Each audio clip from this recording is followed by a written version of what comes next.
Good morning, and thank you for tuning in to DeProgram with Ted Rall and John Kiriakou. That black space over to the right side of your screen is John Kiriakou's voice. He's still in Mexico, and the signal is not awesome. Good morning, John. Oh, John, please say that you're there. We had tech issues. That's why we started the countdown a little bit early. On the late side this morning, and why we're coming in at 9:03. By the way, we're here Monday through Friday, 9 a.m. Eastern time. John, I don't think can hear me. This is only for 2 more days, today and tomorrow. Here we say, John, we don't see or hear you. This is how we communicate. Try refreshing. Okay. This is real radio, people. This is how it goes. Anyway, so I'm going to keep talking until John pops back up. Maybe I'll bring in Robbie here just to fill up the space. Hi, Robbie. How are you? Doing good. Hey, we do have good news we can share, though. We do. Let's go ahead and do that. Yeah, let's go ahead and make that happen. So we fought the bastards, as Scary Girl says, and we won. We got remonetized over on YouTube. So for those of you who have been wanting to be able to donate and stuff over on YouTube, you are once again able to do that. So that's all taken care of. Also, today I will be going through and I will be adding a bunch more of John's interviews over on the Rumble channel. The reason I'm doing it on Rumble is because YouTube will blow you up if you have duplicate content, whereas Rumble doesn't care. So if you want to see John's interview with Joe Rogan or Tucker Carlson or anybody else, hop on over to Rumble. Promise you the weather is fine and it is not behind a paywall. So come right on into the kiddie waters. It's very nice. A redneck like me can do it. Y'all have no trouble at all. You're muted. Now I'm muted. So yeah, and also you don't have to use the PayPal anymore, although you're welcome to do that. That PayPal is deprogrampodcast@gmail.com. Like I said, the new time is now permanently until it's not, Monday through Friday, 9 a.m. John will be back stateside Monday, so hopefully these signal issues will go away. John, if you can hear me, or if you can just say something, we are here. Yeah, I get you.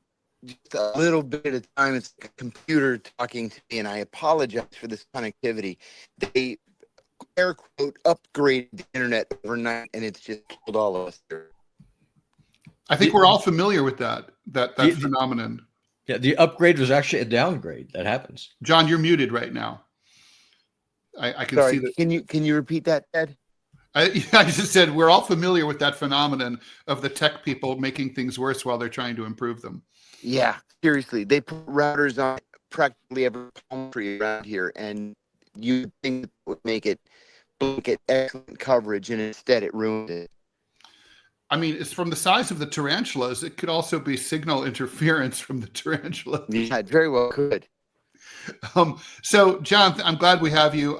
So, John, we're going to keep you on audio only throughout this program and probably tomorrow as well, unless that upgrade actually manifests.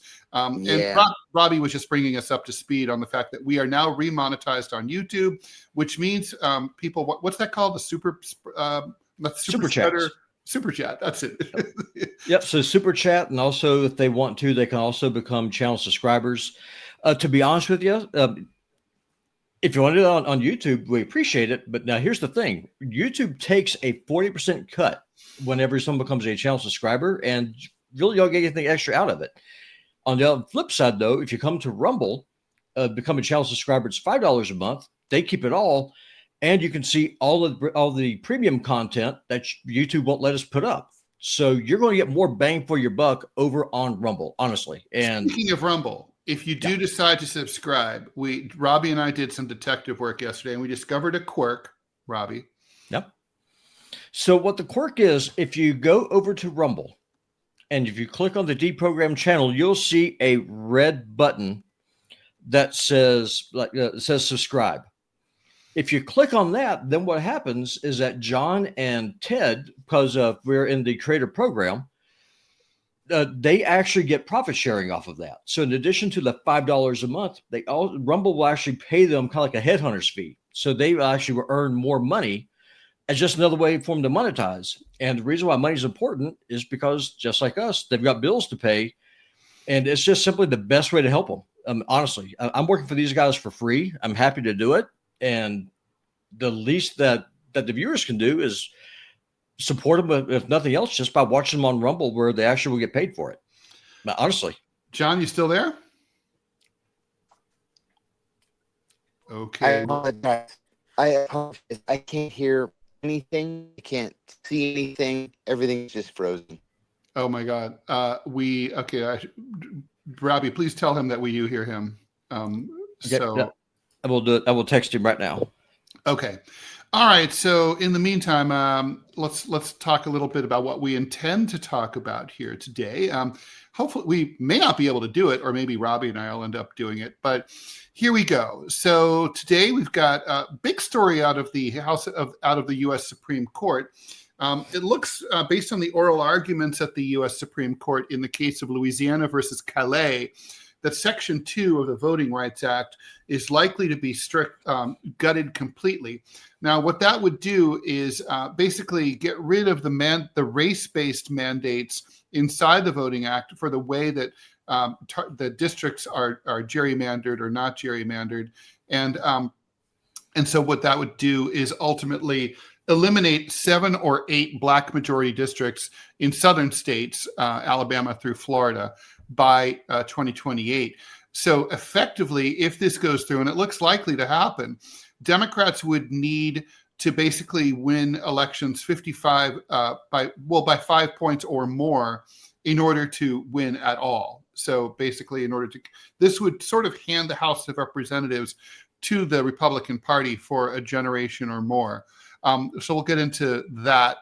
The situation in Venezuela, which I'm really hoping John's audio works for during that time, is escalating. Donald Trump has issued a finding that allows covert action against Venezuela inside Venezuela, including, and he's not ruling out airstrikes on land. He's been blowing up boats off the coast of Venezuela. Now he's saying that he might carry out airstrikes. That's looking increasingly like a war for regime change. The U.S. passport is losing its prestige. A powerful passport is one that allows you to visit as many countries as possible.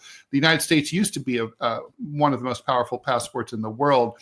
Its ranking keeps falling. This is not unique to Trump, although Trump's immigration crackdowns are contributing to it. It's been a steady trend, though, for years under Biden and Trump before, as well as Obama. Now we're down to number 12, tied with Malaysia. And finally, but not exclusively, we want to talk about these floppy disks, the digital dark ages. I wrote about this years ago when I discovered and heard about the fact that digital data degrades. Like floppy disks and things like, but not just those, even CDRs, which we were told were like permanent and would last millions of years and all that. All digital data degrades and ultimately rots. So it's like there's all sorts of archives that are composed of stuff that was stored on floppy disks and CDRs and jazz disks, if you remember those. Those things, archivists are working hard to retrieve that data and converting it into more modern form. So we'll be getting into the digital dark ages, which is a cool idea. John, are you back? Yeah, I'm getting used to what you're saying, Ted. Can you hear me okay? Yes, absolutely. I noticed that the U.S. slipped into the second 10 of passports in the world. The European Union passports, for the most part, are far superior to American passports. But the issue is for the United States, it's just conflicted because we keep putting more and more restrictions on other countries and their ability to travel to the U.S. And then it's not going to happen to us because there's no such thing as reciprocity. Well, in fact, there is such a thing as reciprocity. If you want to, the United States has to give access to the country. That's just not happening with Trump. I think I understand what John's saying there. John, you're basically every third word or every third syllable or so is dropping off there, but I'd rather have this than not at all. So yeah, no, I mean, yeah, reciprocity is important. That's something that a lot of Americans don't really understand. So what it basically means is that when it comes to diplomatic relations and things like visa fees, they go both ways. So for example, when I wanted to go to Russia the first time, I was shocked to learn that the visa fee was $400 US to go to Russia. And I thought, man, those dirty Ruskies. Well, it turns out that it was the US that started this and basically had increased. They didn't want Russians to come to the United States. This was during the 90s. And they were, all, if you remember, the Russian mafia in Brooklyn and places like that was a thing. So they were trying to discourage Russians from coming to the US. So they increased the visa fee to $400. Well, the Russians reciprocated. That's reciprocity. So, but these days, the U.S. has been making it harder for people to come from their country to the U.S. than the other way around. That's been going on for years. It's not just a Trump thing. And so now other countries are starting to respond. And even with Europe, you now have to apply, it used to be like with a US passport, Americans didn't need a visa. You could just go to Germany, just show up at the airport with your passport and you were good to go. But now you have to file the security thing ahead of time and get that approved. So, and now, the Europeans are reciprocating there too. So I have a question for you, Ted. I mean, I have not traveled overseas for, 20, 25 years. But me and the missus, we've been thinking about getting a passport and a visa and that kind of thing. We're just south of the Canadian border. Why not? What kind of advice would you give me and her as far as be able to travel to more places without just getting hamstrung? Well, keep in mind, I'm only an American citizen, so it's not like I can get citizenship someplace else, but I just wondered what kind of options are there? Well, I don't want to exaggerate. I mean, the U.S. passport is still number 12 in the world, and there's 197 countries or so, right? So that's still pretty good. So the thing is that you just have to be aware that, there's John. Let's get him back. John. Hey, John. Do we hear you? Okay, do you hear us? Trying it again. There you are. I hear you. Man, this is brutal. I'm sorry to everybody. This is unexpected this morning. It ain't your fault. John, this reminds me of trying to broadcast from Afghanistan in 2001. It was with a satellite phone. But I might have a better chance with a sat phone. Oh, you would? For sure. Listen, in all fairness, if Afghanistan has better roads, it leads to reason they have better internet. So I'm just going to throw that out there. Just saying. Afghanistan does have, it's so funny, right? So because they never had landlines, or I guess all the landlines were destroyed starting in the late 1970s. They built a really robust system of cell phone towers under NATO, and we left them that. And even it's crazy. Even in rural areas, you will get 4 bars in Afghanistan now. But back in the day, I was thinking there's sections of, Melrose Boulevard in Los Angeles that are complete blackout zones. Lower Manhattan along the Hudson River is a blackout zone. Gotcha. It's crazy. It's not like a lot of people live in Manhattan or LA though. So they don't really need good cell service. Yeah, no, for sure. But what advice could you give me about a passport? Oh, well, just get it. My big advice also is I always tell everyone, get the passport card too. Okay, here we go. Let's bring John in here. Okay, John. Okay. Let's start. Huh? I even see you. Yeah. At least that. I can't hear you here. Well, I don't know about that. What do you think, Robbie? I think that's going to fly like a lead cloud there. Oh, here we go. Maybe. Or not. No, not today. John, Very John, good. your video is frozen. Maybe just go audio only again. Yeah. Because the Okay. video eats up a lot of bandwidth. All right, try now. Okay. I'm trying. Not having much in the way of luck. All I can say is I'm glad I have earphones. No, for sure. I couldn't hear John. John, you there? Yeah. I'm getting like every third or fourth syllable. All right, we're talking. Robbie is asking about the power of the U.S. passport. He doesn't have a passport. He wonders what to do. We're talking about passport, you said. Yes. Yes, yes, yes. I'm sorry, Ted. I can't understand.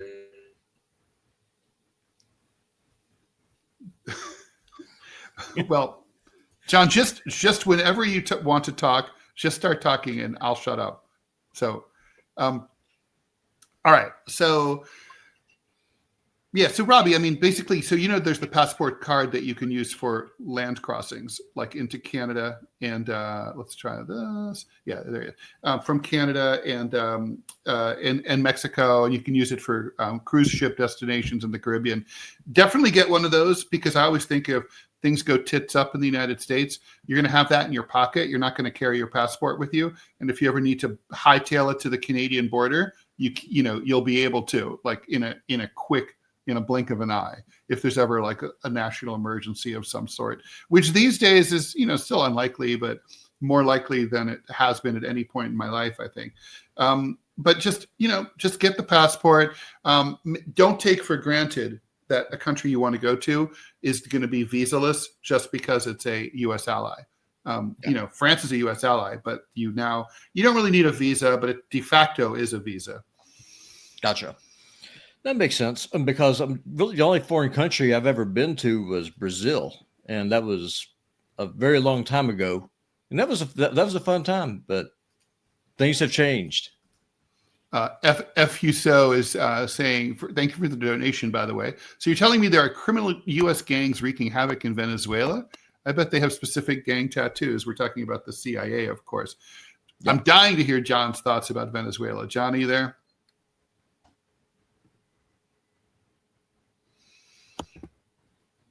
I hear fumbling with the mic. John, you there? This is all right. Well, all right. So anyway, I think, look, the import of this passport story, Robbie and John, is just that it's going to be, it makes it feel less prestigious to be an American citizen than it used to be. I mean, I've long noted that being a French citizen, which I also am, and I know you hate that, seems more powerful in many respects. Like if you're a French citizen and you're arrested in a foreign country, there's a far greater chance that the French will pull strings with the local authorities and pressure them to get you out, even if you committed a crime. In the US case, that just doesn't seem to be the case at all. It's kind of like, well, you're on your own. You have to deal with the US authorities. And if they send you to some gulag, maybe the US consulate will send someone out to visit you in prison to make sure you're not dead, but maybe they won't. And to me, the fact that you now have to get visas to go to countries where we didn't used to have to makes U.S. citizenship feel less important. I think about like my ex-wife who was Taiwanese. She had a Taiwanese passport, which I think is one of the least powerful passports in the world. It's like, I think it only gets you into about 11 countries. And a lot of them are like Pacific Islands nations like Tuvalu and Vanuatu. It's like there's not many like real countries, quote unquote, that you can travel to it on. Although Taiwan's not a real country either. So, I mean, that's true. It makes sense that they have a weak passport because it's a province in rebellion. So that's true. It is what it is, right? Right. That's right. The Taiwan passport. But although it's like, I always wanted a Taiwan passport because I was married to a Taiwanese national, but they're misogynist Texas dogs there. You have to, I don't know if they've changed the rule, but but at the time, until we got divorced, you had to be, if a Taiwanese man married a foreign woman, she could get Taiwanese citizenship, but a Taiwanese woman cannot confer it to her for her foreign husband. Oh, that's kind of sexist, but no, whatever, Yeah. I guess. You think? Patriarchal No, society much? Yeah, just a little bit. I mean, here's, and now granted, you and John travel a lot more than I have, obviously. I guess the thing that I don't really understand about the whole thing about visas, if we occupy the country, by definition, we own it. So why do we even need that to begin with? Like, for example, Germany. Germany's our bitch. They're on their knees. We occupy them. What say do they have? I mean, I understand on paper. Well, we have. I know what you're saying. Country, you're exaggerating. I mean, we have a base there, right? But like, or a bit, maybe several. I don't even know. Yeah, no, we have several bases there. I mean, we have like 100,000 men there. Yeah. No, they are our bitch. That's true. And technically speaking, until very recently, we didn't need a visa to go to Germany. You could just show up. But that's not how it is. John, any luck? Oh man. All right. So I guess we'll leave that there. This is gonna be the Ted and Robbie show. It will be. I hope that gets resolved by tomorrow. But yes, it is what it is. Robbie, I'm curious what you're going to have to say about this. John, if you have something to say, seriously, just talk. The Supreme Court has just heard oral arguments about this lawsuit called Louisiana versus Callais. It's about court redistricting / gerrymandering in the House of Representatives. And they're trying to determine, and under the Voting Rights Act of 1965, the act requires that racial composition be taken into account in redistricting, and specifically that you can't use redistricting to, for example, chop up contiguous Black neighborhoods into separate voting districts in order to separate what would be most likely a majority Democratic vote. So there's been an argument that conservatives have been making for years, which is that the Voting Rights Act is no longer pertinent. Race relations have evolved and progressed a great deal since 1965, and that these requirements that were necessary under Jim Crow are no longer needed. And so it looks like the Supreme Court, with its 6-3 conservative majority, is inclined to agree with the Republicans on this point, and then that'll go away. If you look at the map in the New York Times story about this, you see basically a sea of red districts in the South, as you'd expect. But I should also point out that even states like Missouri, Mississippi and Alabama, which are the most Republican states in the country, are still 40% Democratic, right? So it's not like there's no Democrats who live there. Like 2/5 of the population is Democratic, but they don't have very many congressional districts, many congressmen to represent them. This situation will make it so that there's almost no, Democratic seats anywhere in the South. There's only going to be like one or two here and there. And so what would be needed then? So it used to be that, like, to control the House of Representatives, Democrats roughly needed nationally, on average, by district, obviously 50.1% of the vote or more. Now that has been sliding, and this would probably increase it to Democrats would have to get a 5% lead. In other words, 52.5 or more to 47.45 or less in order to get the House. I mean, that doesn't seem very small d Democratic, does it? No, it doesn't. But I mean, I can also see. So here, I can see both sides of the argument, right? So, one, in 1965, the country was majority white, and now that's because of demographic change, immigration. That's obviously no longer the case. So all you got to do is just search demographic change in the United States on Google, and you see that racial makeup isn't what it was in 1965. Also, I want to point out that the Democrats have California, and they don't mind gerrymandering the hell out of that state for their own benefit. So political parties are going to do what they're going to do. It sucks. It's factional politics, and I don't really know how you fix this, because the whole why he's racist there in the South doesn't really make a whole lot of sense when you have mass immigration of millions of people both legal and illegal, changing the demographic makeup. So it doesn't even matter anymore.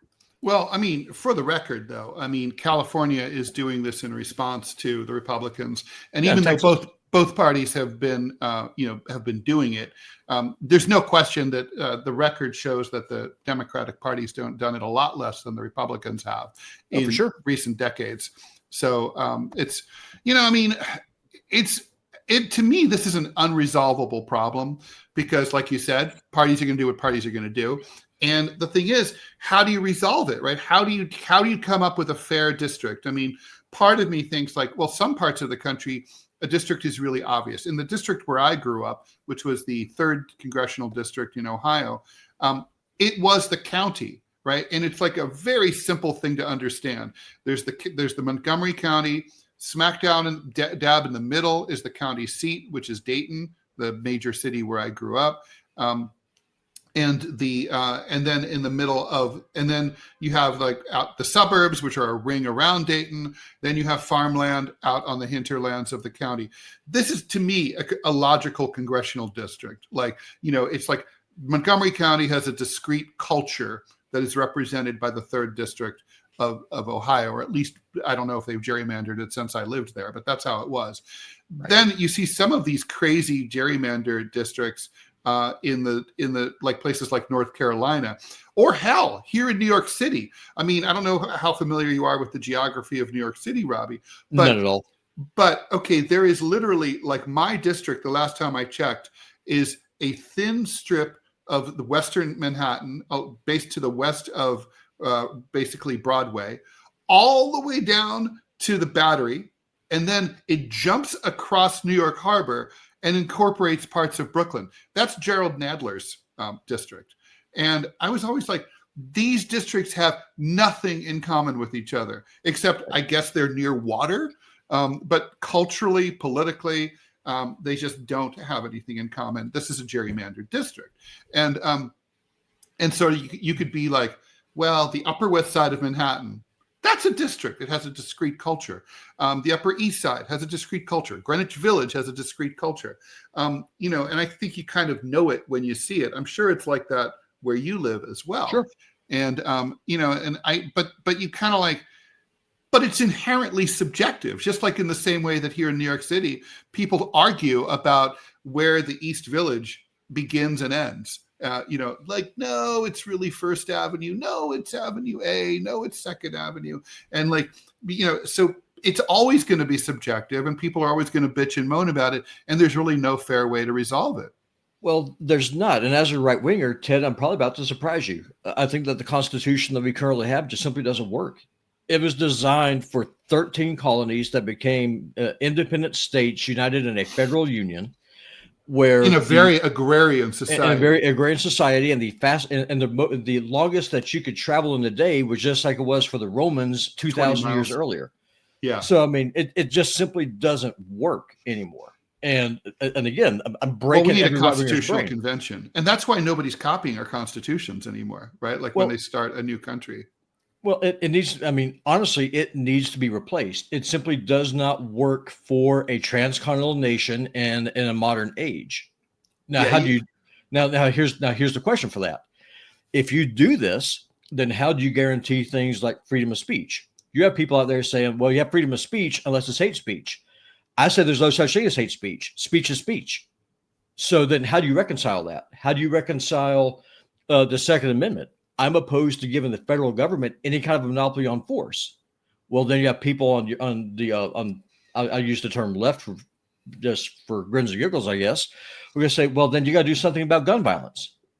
So, I mean, I don't know how you reconcile those differences. Not to mention, here's the thing too, right? So, I mean, and I don't know if the law or a constitution can ever resolve this issue, but the U.S. Constitution basically is we've got a government. And the government lets us have rights and privileges, and by definition, if rights are God-given, then they're not given by the government. They're God-given. They're provided by, we're entitled to them just by virtue of being humans or by being American citizens or whatever. And so when you talk about like gun rights, Well, the U.S. government, in its infinite wisdom, has decided that like some people in some states, now recently all states, can have guns, but only certain kinds of guns, right? Like you can't have, you can't have a rocket propelled grenade launcher. And yet it would be so fun. It's like, so why are we not allowed to have military weapons? Because that wouldn't make sense. So it's the politics and I kind of agree with it, but it doesn't really make sense constitutionally or legally. Well, just, again, I mean, you have to kind of go back, to what the intention of the Constitution was. When the Constitution was first ratified, it was a restraint on federal power, not state power. That's why states have their own constitutions. So, for example, the Second Amendment, what that was in terms of this conversation, said that the federal government could not go in and take away the guns of, say, someone in Alabama or Virginia. But on the flip side, though, if the state of Virginia decided through its constitution said no, private ownership of guns is not going to be allowed, the original intent of the Constitution, that was that state's right, because it was an independent sovereign state. That kind of thinking died in 1865. So this whole idea of a supreme federal government was completely foreign to the drafters of the Constitution. And I mean, this slow roll that we're on right now, I don't see how it gets resolved. And it doesn't get. Look, I do say, look, it's right now what I'm about to say is being belied by the current political situation in France, where literally the current constitution is on the ropes and may be tossed in favor of a new constitution. But I will give the French this, right? They have a constitutional convention annually, and they get together and they amend it annually in a number of ways. So they recognize that like things need to be tinkered with. We can't amend our constitution in any meaningful way. I mean, it's too hard. I mean, we can't even pass the Equal Rights Amendment to say that, women are equal to men.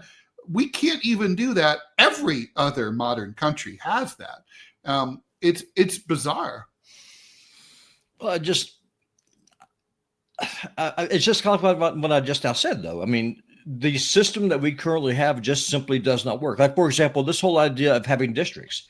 Yeah, it is a good idea to have representatives based on states, based on population. But why not just do a census, and then each state just has, like, say, in case of California, I don't know how many seats I like that idea. Yeah, I think California has about 45. Yeah, then what you do is just you have how many people are going to run for states, and then the people who win the top 45. Then they get the seat. What's the point of having a district? I understand counties because you have a county sheriff who's the supreme law enforcement of that particular area, or in the state house. You can see why they need to be represented by districts, because the districts are like mini states within the state. Right, but as far as a federal system goes, it doesn't make any sense to me. I agree with you. That's a great idea. I never thought about that, Robbie. That's fantastic. I totally agree with that. FUSO, thank you for the other contribution. Don't vote for either Democrats or Republicans. Well, that's what I do. I don't vote for Democrats or Republicans either. So I have a question for you, Ted. I'm going to kind of bounce off of it. And by the way, before you say that, just if for people who are just joining us and wondering where's John, Robbie West is sitting in right now because we're trying to get John. John's in Mexico, in rural Baja, California, and he's got like no signal strength whatsoever. So we're trying to get him back. But in the meantime, we're going to try to keep the needle moving, as they say. Go ahead, Robbie. Yeah, for sure. So a couple of people have made comments over on YouTube. I'm just curious about your take on this. Great. For example, talking about the Second Amendment and specifically. My whole idea about it is not so much about guns and gun ownership. It's about denying the federal government or any government a monopoly on force. For example, if you support the Black Lives Matter movement and you oppose a militarized police, which I do, then it's kind of hard to do that if you don't have any way of pushing back, because they have a monopoly on force. And if you believe that you have a systemically racist government, which a lot of people do, I do.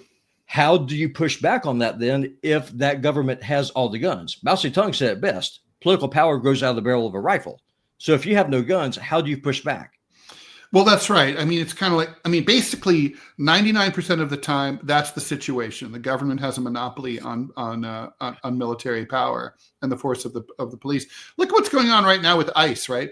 Chicago is resisting ICE. They're throwing things at them. They're trolling them. They're following them around. But the point is, ICE has the advantage because they have the weapons. Now, the only exception in a historical moment, as you know, Robbie, is during a revolution. We know that every revolution has involved a popular uprising against a superior armed governmental force. And then what that usually entails is the collapse of the outgoing regime. And it internally starts to crumble. And often members of the military basically refuse to fire on their fellow citizens because they start to feel more compassion and alignment politically and otherwise emotionally with their fellow citizens than their bosses who are telling them to kill their fellow citizens. So that's the only exception. And revolutions obviously don't happen very often. In the US, I don't know, we obviously only had one real one in 250 years. I would argue that, the Civil War comes close to qualifying. Well, it was a failed revolution. Right. It's a revolution, but it's a failed one. Most revolutions do fail too, or they turn into something completely like the French Revolution. It succeeded, but it ended up destroying itself. So correct. I mean, was it better than what you had? My argument's no. Well, I mean, yeah, no, I mean, the French Revolution is a very complicated story, of course. I always like the Zhou Enlai quote where he met Richard Nixon for the first time. Henry Kissinger. And Kissinger, asked him, like, so what did you think of the French Revolution? And Zhou Enlai famously said, it's too early to tell. Yeah, sure. It's so great. No, which is accurate. So we're still trying to get John back. In the meantime, let's talk about Venezuela, shall we? Sure. So a couple days ago, Donald Trump announced yet a fifth boat strike. Total of 26 or 27 Venezuelans, depending on how you count them, have been killed in boats off the coast of Venezuela. Supposedly, these are drug runners going to Southern Caribbean, like places like Trinidad. And supposedly, they are members of Tren de Aragua. The most recent strike, Trump didn't even say what gang or what organization these guys are supposedly in. And I do have a question that's come up before, Robbie. Sure. And this question, though, it's been nagging at me. And that's sort of the way my brain works. Sometimes it's like a little man, like to quote Edward G. Robinson in Double Indemnity, is just bugging me. And my little man is asking me, like, Ted, why are there so many people on these drug boats? Drug boats usually are filled, John pointed this out, filled to the brim with, drugs. And like I weigh 215 pounds or so, and I'm not worth nearly as much as 215 pounds of cocaine. So, why would you bring, like, I don't know, even a skinny 160-pound Venezuelan? Why would you bring him on a boat? Why would you need 6 or 8 guys on one of these boats? You wouldn't, right? No. I mean, so they're probably, so are they really drug runners? If I had to hazard a guess, I would say no. I mean, that's what it is. I'm just some hick here in Montana who plays on computers and kind of reads stuff for a living. But I mean, if I had to hazard a guess, then no. I mean, that's not how you do it. And besides, even if it was, you don't break the law to enforce the law. Like, I have no problem at all with putting the army on the border, as you know, and then just going Vlad the Impaler on people crossing the border illegally. I have no problem with that. Well, a lot of countries do that. Yeah, well, it's our border. I've seen what that looks like. I mean, the border, like China has thousands of miles of border that are very.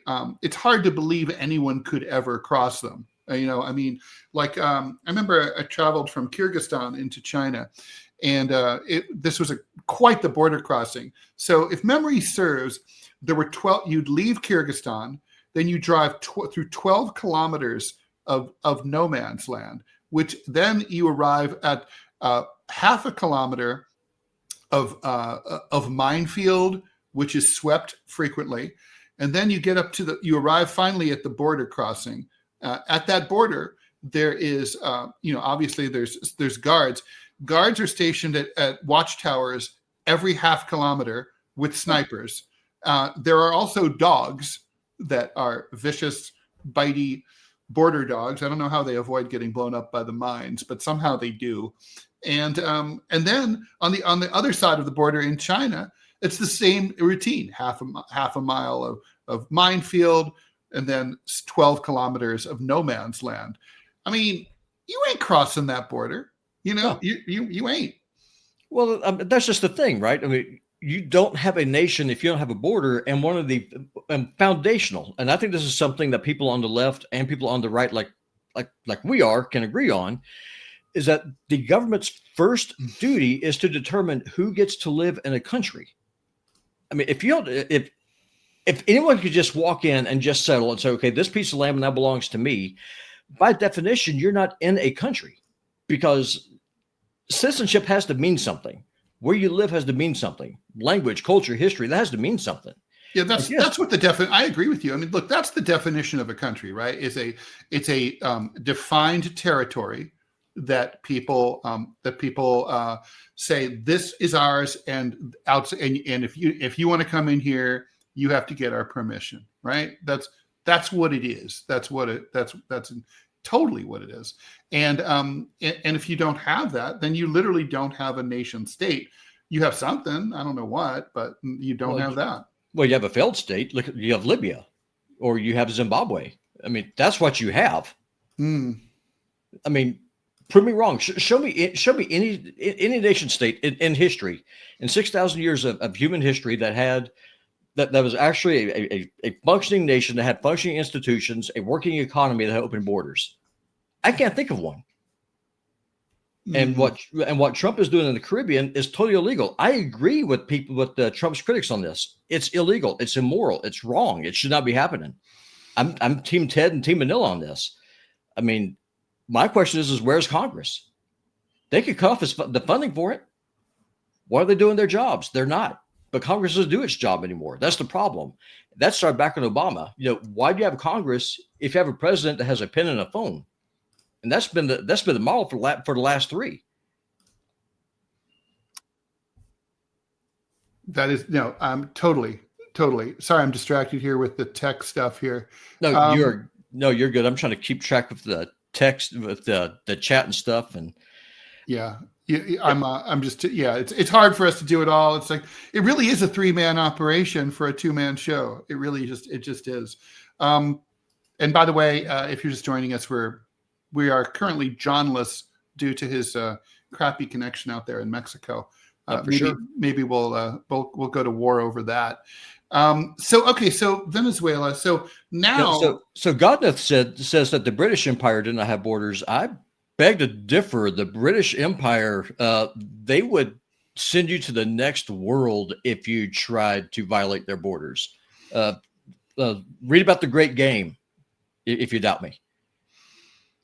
I was going to say, certainly there are places that were like trading capitals in the, for example, on the Silk Road, where anybody could come and go. They didn't really, but they had walled cities. They did have guards. They did control things.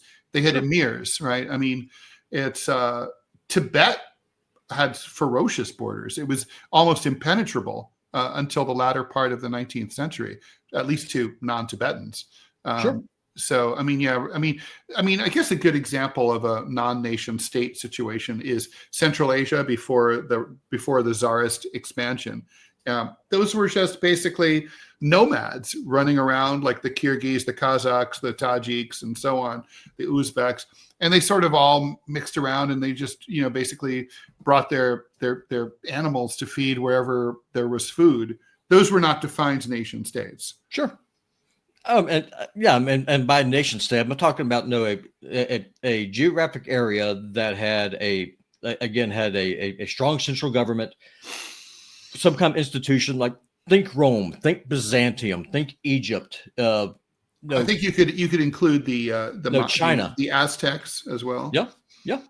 No, China and of its different variations. I mean, there were times where China was a unified empire called the Celestial Empire. Other times it was just a failed collection of warring tribe states. It's just it is what it is, right? But at the end of the day, though, China is still China because the majority of people there are Chinese with with at least a common language, with a common culture. Sure, there's a bunch of different dialects. It's a huge place. But I mean, the idea of what it means to be China is the same. The idea of what it means to be Mexican is the same. Right. That's what I'm saying. This whole thing that Trump's saying, well, I'm going to secure the border, but blowing the hell out of speedboats in the Caribbean, it's not securing the border. You secure the border by telling the cartels in Mexico, if you keep doing this, I will send you to the next world. That's how you do it. You do it at home. But these are random people, right? And sure. So, it's a criminal act. It is definitely a criminal act. And even if they were drug dealers, I mean, here's the thing too, right? Like the administration probably knows who these people are. The fact that they don't want to tell us or Congress or even a limited group of Congress, like, they had the Gang of Four that they used to bring in for briefings for things like this in the Senate. The fact that they don't want to brief our elected representatives at all, it's really chilling. It is. And all Congress has to do is cut off funding. That's all they have to do. Seriously. It's the easiest thing to do. And the question is this is one of those things that people on the left. Well, right now they have cut off funding, right? I mean, we have a government shutdown. Funding is cut off.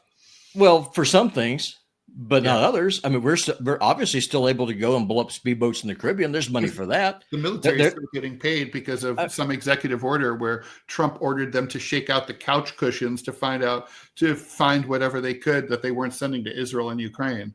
Yeah, of course. I mean, there's a lot of overlap between the populist right and the populist left that people could agree on if people can get through their thick heads that if you look and sound like me, and I'm not your enemy if you're on the left and vice versa. There is common ground we're able to work on this kind of stuff. And you're able to do it by having civil debate. And let's settle the big issues first, and then we can settle gun rights and abortion and gay marriage, everything else. Let's just try to actually secure the country first. I think that's a good place to start. Definitely seems like a plan to me. And then we got to talk, I guess we have time to talk about one more story, unless any of the chatters who I'm not able to see right now. So I apologize to the Rumblers and the YouTubers because I'm not able to see you guys and keep the show going at the same time and try to get John back all at the same time. But we're going to try to fix all that. An engagement for me is hard because y'all keep seeing me look over the right. It's not because I am a right winger, which I am. It's because I'm doing my day job at the same time. So I'm watching the chat, doing the back end, and trying to keep the needle moving. So we're not trying to ignore y'all. It's just a bit of a shit show today. Yeah, it really is. And it might be again tomorrow in the interest of full disclosure. I don't know, maybe tomorrow we should run that episode that we taped with Jake Tapper. That might be the move, right? I'll check in with John and we'll text if we can get in touch with him, and that's a fair warning to everybody. Tomorrow might be a taper. John will be back stateside on Monday, so hopefully that'll work out. Oh, here's one for you, Ted. I'm gonna just jump in rudely. Fraz is pointing out that no, Trump wants to build his triumphal arc in DC. What are your thoughts on that? Oh my God, yeah. Well, he does. I mean, it's going to be hard for me to top my revulsion at that with the fact that he's going to do that ultimate fighting thing at the White House on July 4th of the 250th anniversary of the signing of the Declaration of Independence next year. So that's going to be hard to beat. I have to admit, I have a soft spot for triumphal arches. And look, let's face it, a Democratic president's never going to sign up for anything like that. No. It's very Roman. It's kind of gauche. Of course, the design of the one that I've seen online kind of sucks, but I have to admit, I can't really summon any outrage for it. I mean, Donald Trump is a silly, silly man, and this is a silly idea. But, so what? Like, there are worse things. What do you think, Robbie? I think he's just going full Augustus. I mean, when Augustus became the emperor of Rome, people didn't realize that the Republic had failed till after the end of his reign because he kept all the trappings. That's all this is, in my opinion. It's just more symbolism. It's trying to keep up the veneer. It's trying to make people think that elections continue to matter, especially in the current system that we have. And it's just, he's going for the symbolism. But the thing is, though, symbolism doesn't really work if you have a population that can't agree on anything. And that is the thing that Augustus accomplished, right? I mean, he came in after the brutal Roman Civil War, and he did unify Rome. I mean, he created an idea of Rome that lasted for 400 years or more. And and Rome as we know it. I mean, he's kind of like an amazing dude, really.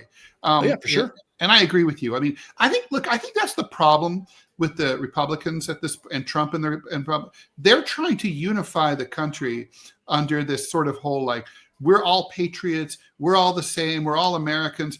But you can't do that and say that half the country are scum and anti-American, traitors. You can do that in a country like where you scapegoat 4% of the population, but you can't scapegoat half the population and then claim you have any unity whatsoever. Well, it's worse than that. I mean, you can't try to unite the country and what it means to be an American whenever you import millions of people every year, legally and illegally.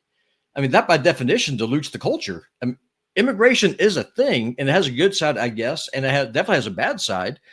The bad side is that immigration depresses wages and it dilutes a nation culturally. That's a statement of fact. That's not a racist thing to say. It is true. The reason why Japan is Japanese is because it's majority Japanese. If you brought in 50% Haitians into Japan as we know it would no longer exist. You have fewer dogs and cats, probably. Now, who can say? But one could definitely say, though, that Japan would not look like Japan if even 30% of the population was from Haiti. So, to me, it doesn't make any sense about building the symbolism and trying to rally around the flag whenever it doesn't mean what it means to legacy Americans like me. To people who are fresh off the boat. That's a problem as well. Yeah. And I guess we only have a few minutes left, but I don't want to leave without talking about this story about the digital dark ages. So at Cambridge University in England, archivists are basically trying to rescue a ton of information that they got from Stephen Hawking from his estate. And his papers, as you would imagine, considering that he worked a lot in the 1970s, 80s, and 90s, include things like floppy disks and jazz disks and zip disks and all sorts of stuff like that. And the archive, it's an interesting story, right? The archivists are worried that they have a bunch of challenges here. First of all, it's hard to get the devices that can still read these things. Then some of them are covered with mold and they have to be scraped away without hoping that you don't scratch the magnetic tape, the magnetism off. The magnetic rot that we talked about at the beginning of the story, right at the beginning of the show, data rot, is a real thing. Basically, look, this brings up for me a much bigger issue than just why can't we get information off these things? The book is probably one of the most sturdy forms of information storage that's ever existed, because it's even if half of it's been burned away or sogged, you can read the other half, right? Digital media is really dangerous, because if 1 0 or 1 1 is gone out of billions on the same piece of information, it's all gone, right? You can either watch a DVD and have it be perfect, or you can't watch it at all. A CD, if a CD is fucked up, you may not be able to listen to that CD at all, even though it has a minor glitch. And same thing is true. We've all had, if you're old enough to remember, I know you are, the floppies and the click of death, the click, click, click. You're not going to be able to get the data off that thing. Robbie, all of our stuff now, it's in the cloud. It's all digitized, right? Analog information is gone. Are the archivists of the future just not even going to be able to know anything about who we were or what we did or what we liked or what we were like? To be honest with you, the entire idea of having a digital archive scares the hell out of me more than anything. Because the beauty about a book is that no one can censor a book that I have in my house. I can go through and I can read that book. I can go to the library, but if I'm able to find the book, I can read it. Whereas what happened with you with ChatGPT, they erased you. You don't even exist as a person anymore. So if you go through, take that a step further, I mean, you can wipe out, books and just suppress thought, and it terrifies me. It's not a good idea. We need more books. We need physical hard copies. We need analog. Yeah, we need analog backups at least, right? But I mean, in reality, it's not going to happen. And think about, it's also funny, right? Like we've never taken as many photographs in any time in U.S. in America in world history. Yeah, I mean, obviously there are billions of photos being taken every day on iPhones, right? But nobody keeps them. They stay on your phone. If you lose your phone, you lose those pictures. Nobody ever goes back and like processes them and then occasionally prints them out and creates a photo album. They're just gone. I mean, they're going to be gone. Like everything we're recording like crazy, but we're not keeping anything. No, I completely agree, and it's not a good thing. When it comes, for example, with what's going on in Gaza, but the genocide there, you have a handful of oligarchs that control what can be shared, what can't be, and you're completely at the mercy of Elon Musk and people of his ilk, and said, well, this is offensive, this is anti-Semitic, this is bad, this is a social pathogen, and it's not a good thing. It's not a good look. Now I got to jump over and start getting the TMI show ready, Ted. So you'll be on your own here for just a second.